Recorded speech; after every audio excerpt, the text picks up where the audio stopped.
E hoje também temos entrevista aqui no estúdio da Rádio CBN. Hoje estamos recebendo aqui o professor Paulo Quintairos, do Centro Paula Souza. O Centro Paula Souza, que é um órgão do governo de São Paulo, que administra as ETECs e as FATECs.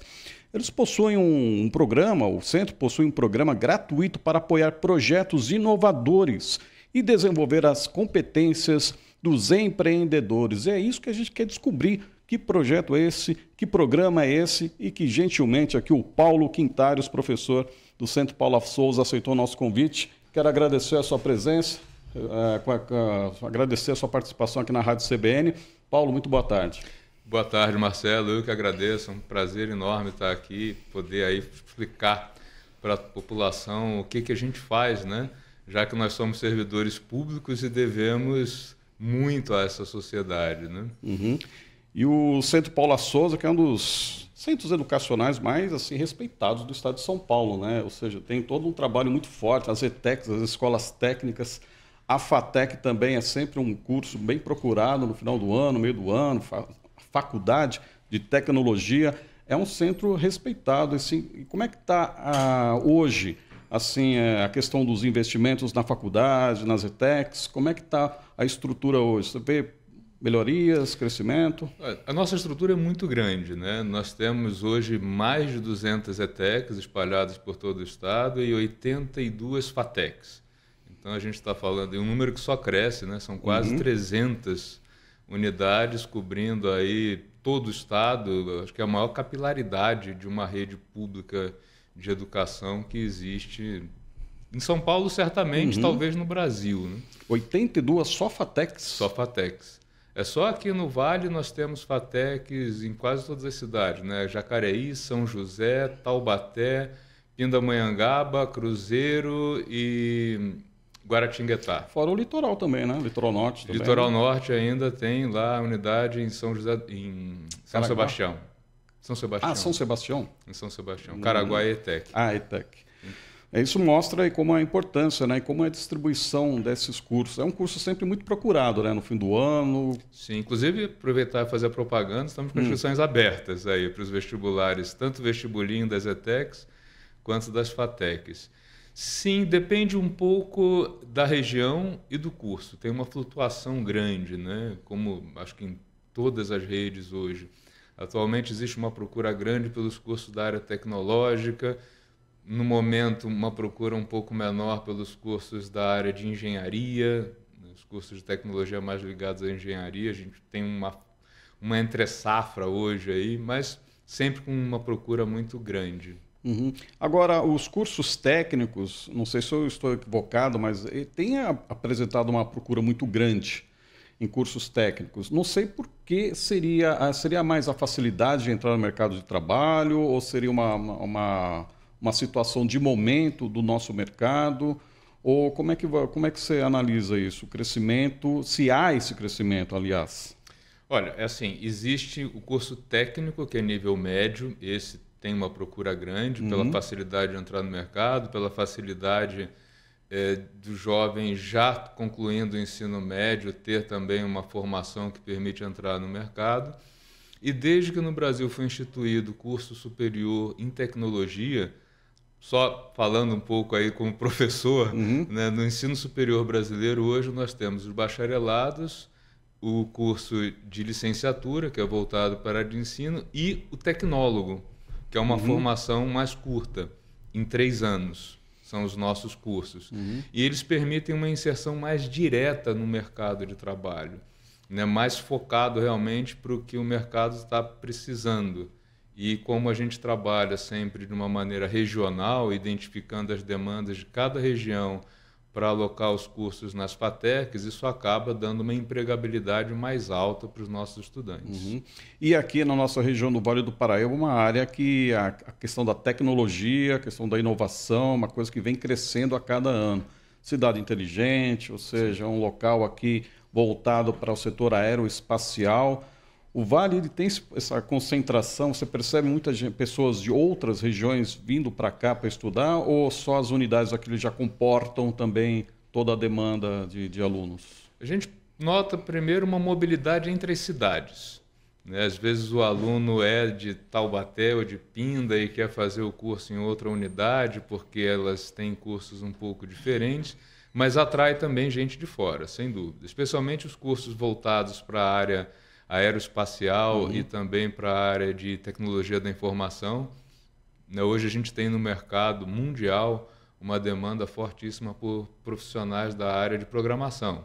E isso acaba atraindo gente de todos os lugares, né? Nós já tivemos um semestre em que os cursos de desenvolvimento de sistemas eles chegaram lá na relação candidato-vaga de medicina. Caramba! E aí, como houve um aumento, né, do número de vagas, isso reduziu um pouco, mas são cursos bem concorridos. Existe uma preocupação muito grande aí com os nossos talentos, né? Porque às vezes a gente forma pessoas que saem do ITA, saem aqui da Unesp, ou seja, são formados aqui, recebem todo o conhecimento e às vezes o mercado de trabalho não corresponde, acabam recebendo propostas ou até mesmo incentivo para estudar fora, fazer uma pós-graduação em outro país ou trabalhar em outro país, né? Principalmente quem mexe na área de tecnologia.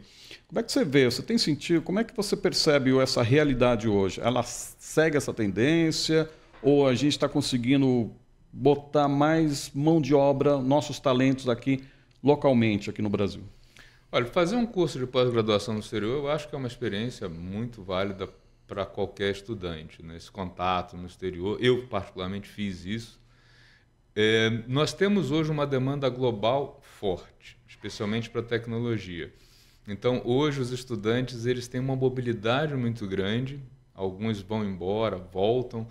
Por outro lado, também, eles têm uma característica que é ficar menos tempo nos empregos.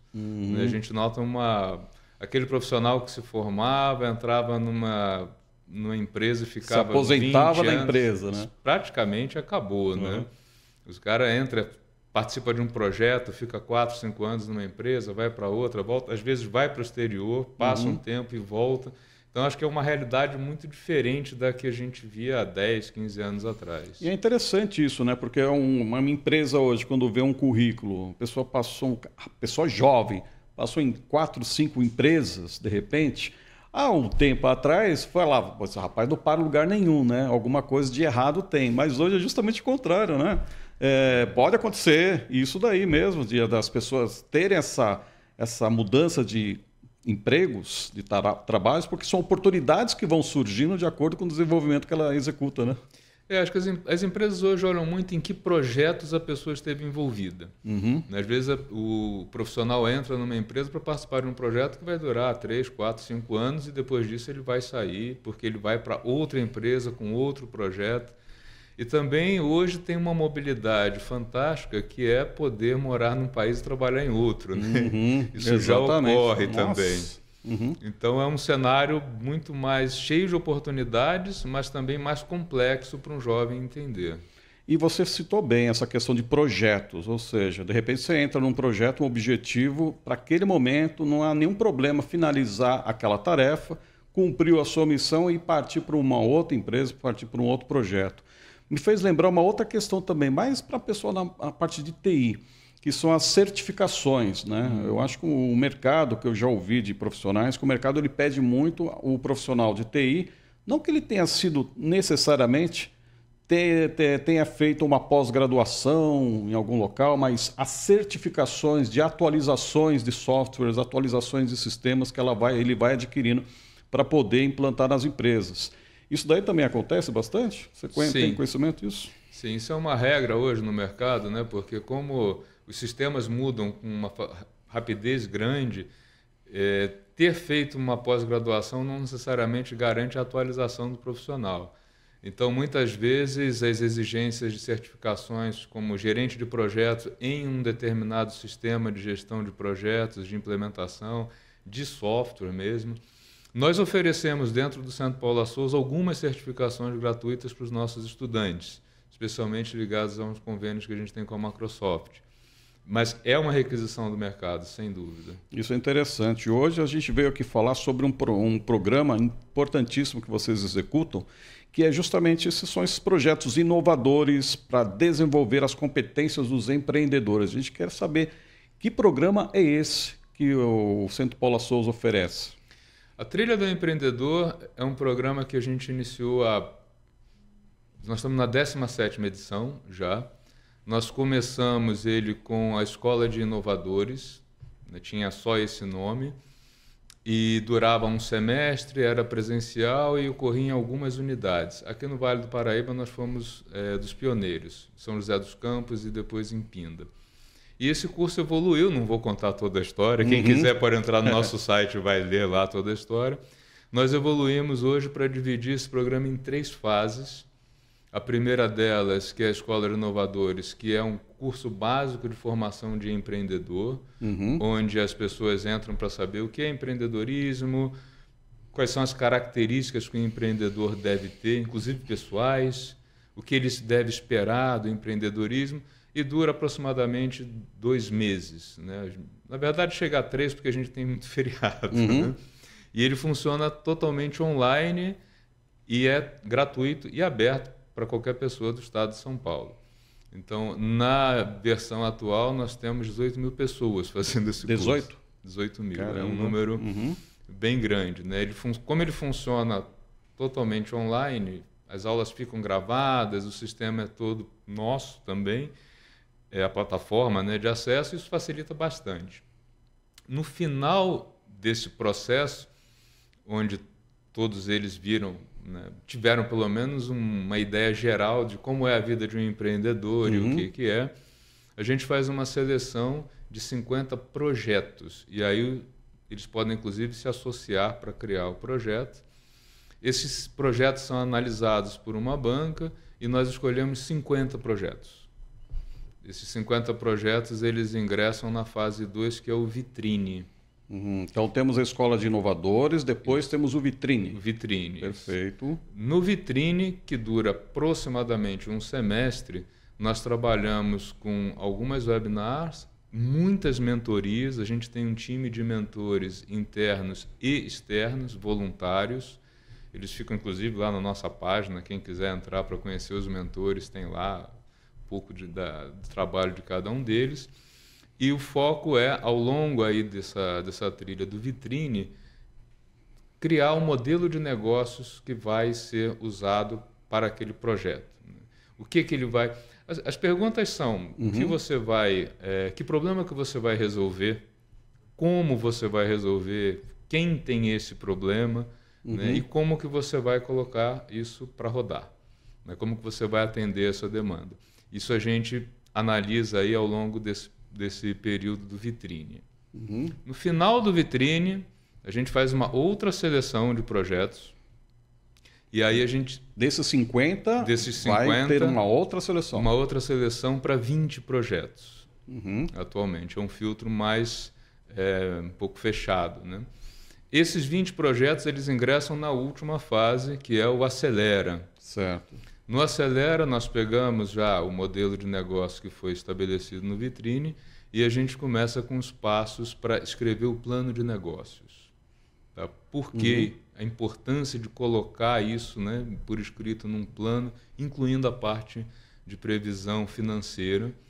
O foco nosso aí é, ao final do Acelera, ter um projeto pronto para solicitar fomento público ou fomento privado ou participar de incubação em parque tecnológico. Por exemplo, no último edital do Centelha, Centelha é um programa da FINEP, no estado de São Paulo, implementado junto com a FAPESP. Dos 50 projetos selecionados para o Centelha, 9 eram nossos. Caramba. Nossos, né? Passaram por esse processo. Sim. Porque eles já tinham toda a documentação pronta, já sabiam o que queriam fazer e também sabiam o que precisavam, que é uma coisa importantíssima quando você vai pedir recurso, né? Muitas vezes você chega para o empreendedor, escuta a ideia dele, acha boa e pergunta para ele no final, cara, do que você precisa então para começar? E ele gagueja e não responde. Que basicamente é financiamento. Financiamento. E nesse caso, esse pessoal conseguiu até R$80 mil não reembolsável, quer dizer, recurso que não precisa devolver, só precisa comprovar que o projeto foi realizado. Agora, nessa primeira fase, então já vamos lá. Temos a fase Escola de Inovadores, depois vamos para a Vitrine, depois vem esse projeto final que é o Acelera. Mas lá na base, lá no comecinho, Escola de Inovadores, a pessoa que quando se inscreve, procura, o que é, quais são os primeiros caminhos, quais são os primeiros bate-papos que acontecem para você começar a extrair ideias ou começar a germinar uma boa ideia na moçada que está entrando no curso, no programa? Uma ótima pergunta. A gente trabalha primeiro a questão do perfil, né? O que é ser empreendedor? O empreendedor tem que ser proativo, tem que ser uma pessoa que vai atrás de informações, né? Tem que ser alguém que quer se apaixonar por problemas. Uma das coisas mais fundamentais para um empreendedor é onde os outros enxergam um problema terrível, ele enxerga uma oportunidade de dar uma solução para aquilo. Exatamente. Então, esse é o perfil que a gente tenta incutir na cabeça aí de todos os nossos participantes. E, além disso, a gente trabalha com as técnicas, a principal delas é o Design Thinking, que é uma técnica utilizada para construir um modelo de negócios a partir de demandas das pessoas. Então, a gente tem a ideia que primeiro você escolhe para quem você quer trabalhar, depois você escolhe, dentre os problemas que você vê na vida daquelas pessoas, qual você quer resolver, e depois você vem com a solução. E por que a gente fala sempre em se apaixonar pelo problema e não pela solução? Se a sua solução não der certo, se você fizer testes e ela não for uma boa solução, você deve voltar e tentar dar outra solução para o mesmo problema. Porque você está buscando resolver um problema e não tentando fazer com que uma ideia dê certo, que uma solução dê certo. E esses são os passos iniciais. Além das webinars e das atividades na plataforma, nós contamos com uma equipe de 42 agentes de inovação espalhados aí por todas as regiões do estado. Então, os participantes eles têm sessões semanais, online, com esses agentes de inovação.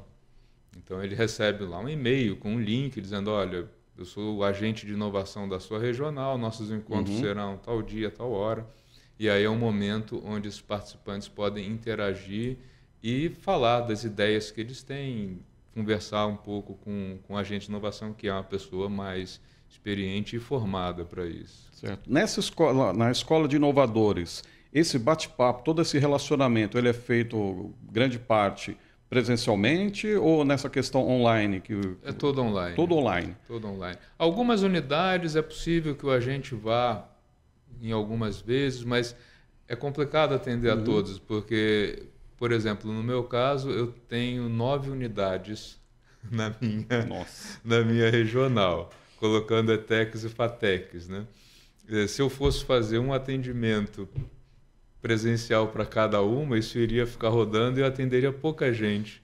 Agora eu fico pensando assim, o desafio que vocês têm, né? Porque quando você tem uma oferta de um programa tão assim diferenciado para desenvolvimento de inovações, competências empreendedoras, vocês devem receber uma carga gigantesca de propostas, né? De inscrições, não devem? Sim, é bem grande. Porque aí, de repente, você consegue transformar tudo isso em 50 projetos.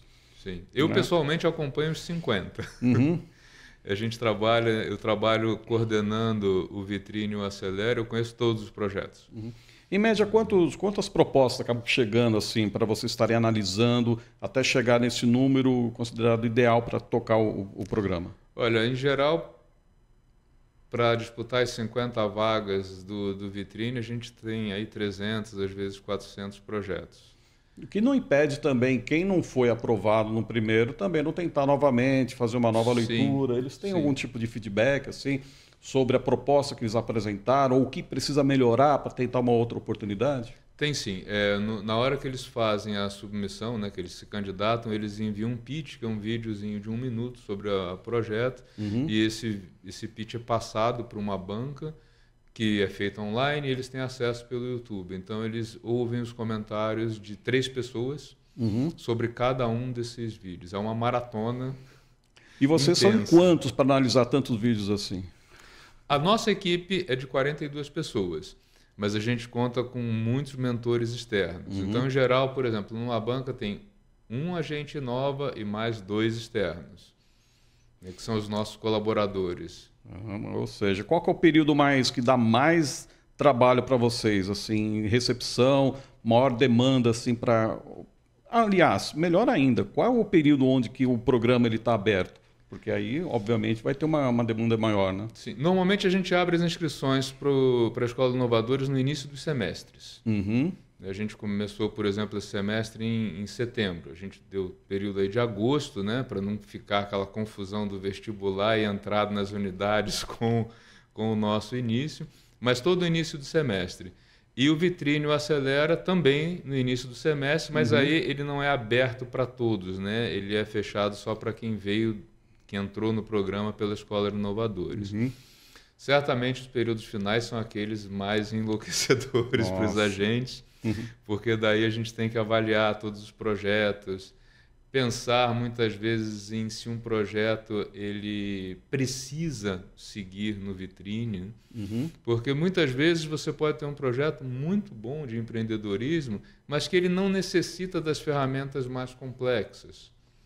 Então você pode até dar uma facilitada na vida desse empreendedor, sendo mais direto e ele tendo mais assim, sendo mais assertivo naquela proposta dele. Sim, sim. Nós já tivemos projetos, eu particularmente mentorei alguns projetos excelentes que não precisavam ir para o Vitrine. Eram projetos mais simples não quer dizer menos importantes. Sim.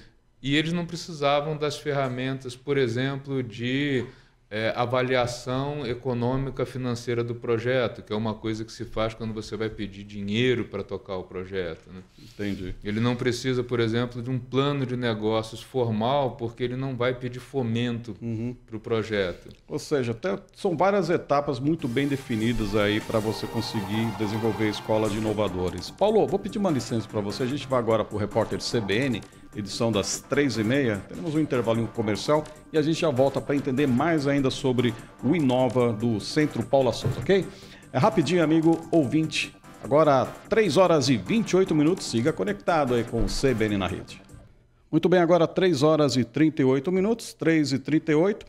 De volta aqui com o nosso entrevistado de hoje. Nós estamos conversando aqui com o professor Paulo Quintairos, do Centro Paula Souza. Estamos falando sobre o Inova, um núcleo de inovação, contando para a gente como funciona esse programa de inovação que dá apoio a projetos inovadores para jovens empreendedores desenvolverem suas competências como futuros empresários. Você já contou um monte de passos importantes, viu, Paulo, sobre como é o primeiro trabalho que vocês têm com aquelas pessoas que querem ser empreendedoras. Tirar delas as ideias, mostrar para elas os caminhos. E aí eu queria saber o seguinte, quando a gente fala de Centro Paula Souza, FATEC, a primeira coisa que vem à mente da gente é carro voador, tecnologia, ou seja, aplicativos, muita matemática, muita física. Aliás, o senhor é professor de? Física. Estou falando, e a gente pensa logo nisso, é número para tudo que é lado, né? O empreendedor que vocês recebem é totalmente voltado para as exatas ou existem outras áreas que vocês também dão olhares assim, propostas que podem virar bons produtos para o mercado? Não, o nosso programa é muito amplo, né? Inovação é dar respostas para demandas do mercado. Essencialmente, o que é ter uma inovação? É encontrar um problema, oferecer uma solução para ele, e essa solução tem que ser tecnologicamente viável, tem que ser desejável, ou seja, o cara que tem um problema precisa querer aquilo, e tem que caber no bolso, né? Ou de quem vai financiar ou de quem vai pagar pela solução, né? A gente sempre diz que o que confirma se é uma inovação ou não é a nota fiscal emitida, né? Enquanto não emitir nota fiscal, é uma ideia boa, mas não uma inovação. Nós já tivemos projetos de muitas áreas, desde projetos na área de geleias artesanais, feitas com frutas brasileiras, com toda uma característica inovadora, no sentido de eu quero comer uma geleia que tenha sabor realmente da fruta, e quero que sejam frutas nacionais. Um projeto muitíssimo interessante. Passando aí por várias escalas tecnológicas, até projetos de internet das coisas, projetos da área de agrodefensivos também. Então é muito amplo o nosso espectro. Hotelaria, turismo, cosméticos também já tivemos. Então não só alta tecnologia. Isso que é interessante, porque pelo que você cita, não são apenas produtos, mas serviços também. Sem dúvida. Formas de atendimento melhor para a população em diversas áreas. Você pode ter um produto inovador ou um processo inovador. Né? A gente precisa pensar que uma coisa é vender um produto totalmente novo, mas eu posso fazer isso de uma forma tradicional. E outra é oferecer uma novidade em alguma coisa no serviço de venda. Né? Eu gosto muito de citar um exemplo de uma pizzaria aqui do Vale que resolveu, não passou por nós, infelizmente, gostaria infelizmente, hein? Oh, que pena, de tê-los mentorado, mas eles deram uma solução num aplicativo para um problema que eu acho que todo mundo tem, que é quanto tempo demora para entregar uma pizza no fim de semana. E eles criaram um aplicativo onde é possível agendar. Então, com até, se não me engano, 5 dias de antecedência, você vai lá e no sábado às 8 horas eu quero receber uma pizza em casa e a pizza chega. Que legal, hein? Então, o cara realmente detectou um problema numa coisa muito comum, que é pizza delivery. Ou seja, essa questão do processo é fundamental também, porque você não apenas criar um produto, criar uma máquina, criar um software, um celular diferenciado, mas essa questão do processo em si, ele é um fator que você minimizando o tempo, minimizando recursos, insumos, melhora o lucro, melhora o produto, ou seja, é uma cadeia envolvida. Essa questão da cadeia de processos também. Vocês têm todos esses meios, profissional especializado para esse tipo de mentoria? Sim, temos. A nossa rede é bem grande, né? Nós já tivemos projetos de processos propostos para a indústria, né? Indústria, inclusive aeroespacial, nós já tivemos também. É claro que a gente conta, além da nossa rede própria, com essa rede de mentores voluntários, que é bem vasta, né? E a gente cobre todas as áreas, né? Nós já tivemos projetos como produção de roupa íntima, moda íntima para trans. Nós tivemos um projeto assim. Esse foi um pouco mais difícil de conseguir os mentores para a parte específica, mas conseguimos também. Até projetos que estão aí indo para a indústria aeronáutica, que são de tecnologia mais alta. Nós estamos falando aí da trilha do empreendedorismo, que ele é dividido nessas 3 fases, é isso, Exato. né? Esse daqui também a gente pode chamar como esse é o programa Inova, ou Inova também é uma outra linha? Não, a Inova é o núcleo de inovação tecnológica das FATECs e ETECs. Então, além da trilha, nós oferecemos treinamentos para professores, treinamentos para estudantes, palestras, nós organizamos vários hackathons. O que é um hackathon? O que é um hackathon? Um hackathon é um evento que me agrada muito, né? Ele é essencialmente composto de um desafiador, que é uma empresa ou um órgão que propõe um problema, e os participantes se inscrevem, se dividem em grupos e eles têm um tempo para dar uma solução para esse problema. Nós já fizemos hackathons de 8 horas, de 12 horas, de 36 horas. Depende, claro, da complexidade do problema e do quão completa é exigida a resposta final. Né? Mas é uma coisa que a gente faz bastante também. Tem um rodando agora que vai se estender por quase 4 semanas, que foi organizado em parceria com o metrô em São Paulo. Oh, que bacana. E ele busca soluções para problemas que as mulheres enfrentam no transporte público. O primeiro hackathon que nós fizemos, em que todas as participantes são mulheres. O problema que as mulheres enfrentam no transporte público seria a questão do assédio?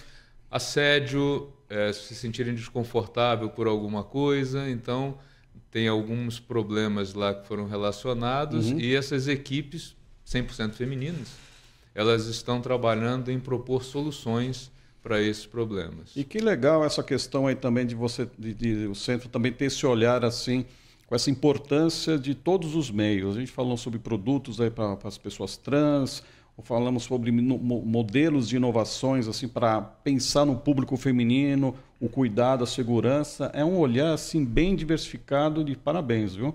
Obrigado. Vou pedir mais uma licença para você, Paulo. Temos mais um intervalo comercial rapidinho e na volta a gente dá mais algumas dicas aí para quem está interessado na trilha do empreendedorismo do Centro Paula Souza. Se você não participou, quer participar, você vai saber as dicas aí com Paulo Quintairos, professor aqui do Centro Paula Souza. Rapidinho, agora faltam 14 para as 4.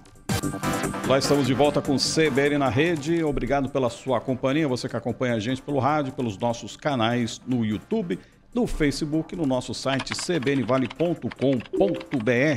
Estamos de volta aqui com o professor Paulo Quintairos, professor do Centro Paula Souza, que está falando conosco sobre um programa gratuito para apoiar projetos inovadores e a desenvolver as competências e as capacidades dos empreendedores. Olhando aqui no site do Inova, do Centro Paula Souza, a gente tem uma ideia aqui, tem a parte aqui de cases, são os projetos que já estão em andamento. Cada projeto assim impressionante, assim, que envolve desde saúde, envolve tecnologia, envolve alimentação, ou seja, são várias propostas.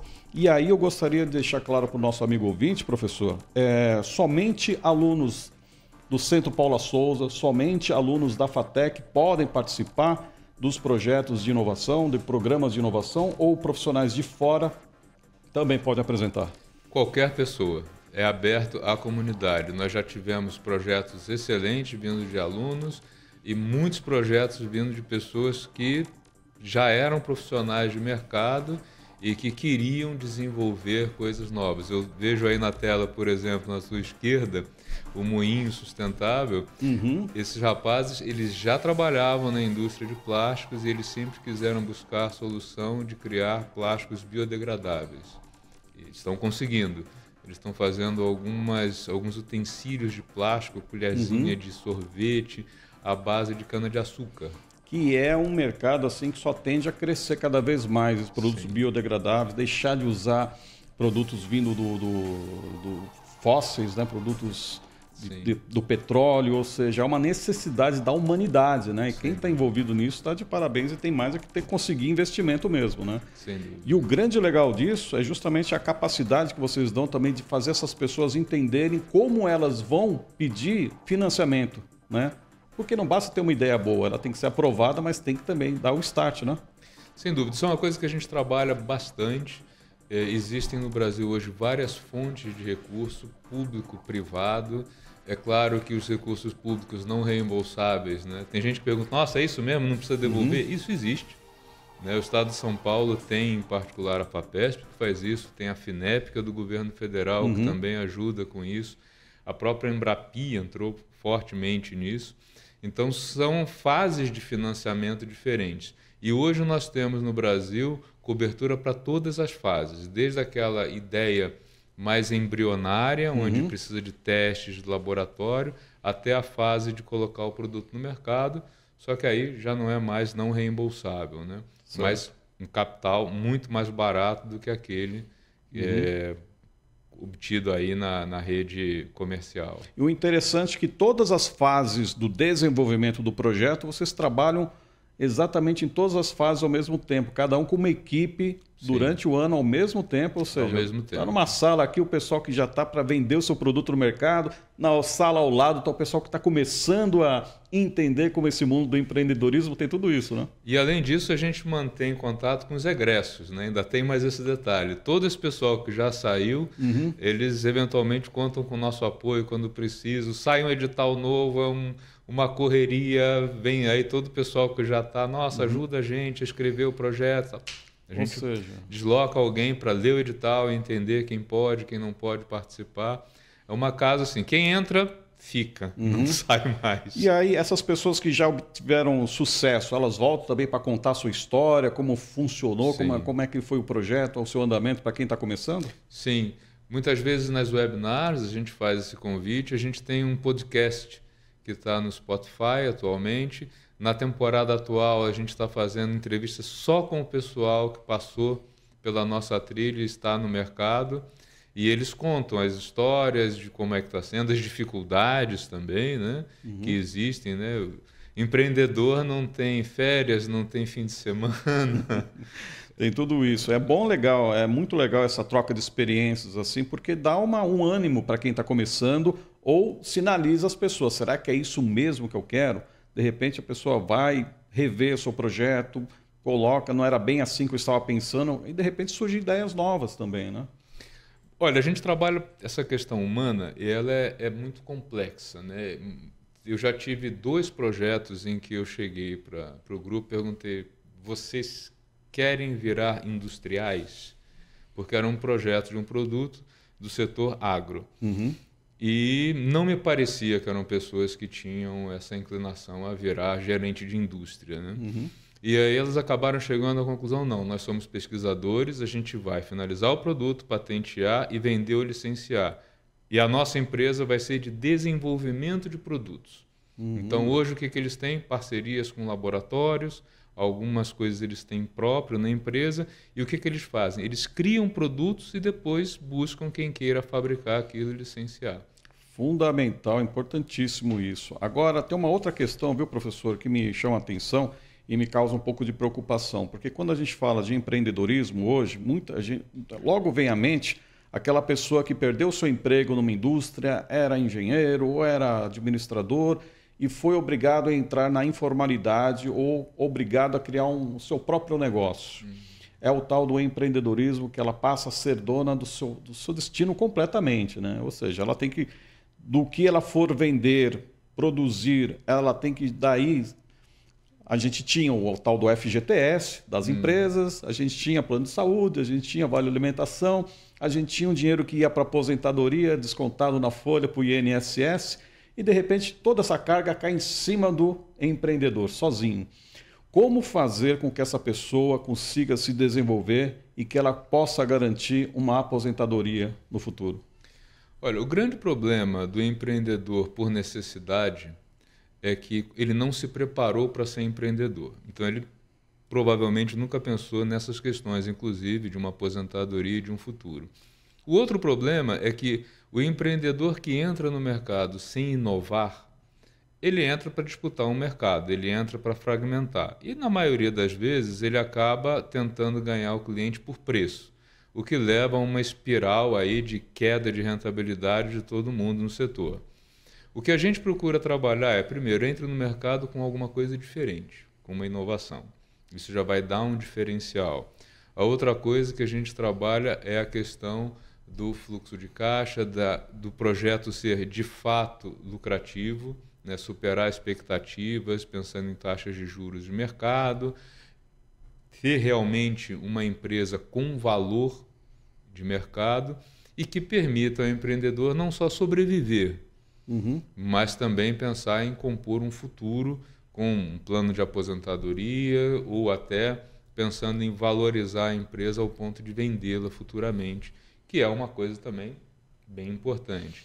E que é bem possível também, né? Isso que é importantíssimo, dar essa leitura os empreendedores, a importância de não apenas criar um produto para o seu dia a dia ou para você viver até o final do mês, e sim pensar num futuro promissor, né? De repente, cuidando da sua aposentadoria, cuidando do seu futuro, e até mesmo essa questão aí, de repente, da empresa ser tão promissora ao ponto dela ser negociável, quem sabe numa bolsa de valores, né? Sócios, muitos empresários, filiais. Sim, sim. E aí, a gente tem que pensar assim. Professor, olha, muito obrigado por esse bate-papo aqui super esclarecedor sobre o Inova, sobre a trilha do empreendedorismo do Centro Paula Souza. Se ficou interessado, ficou curioso, é só você colocar no buscador na internet Inova CPS, de Centro Paula Souza.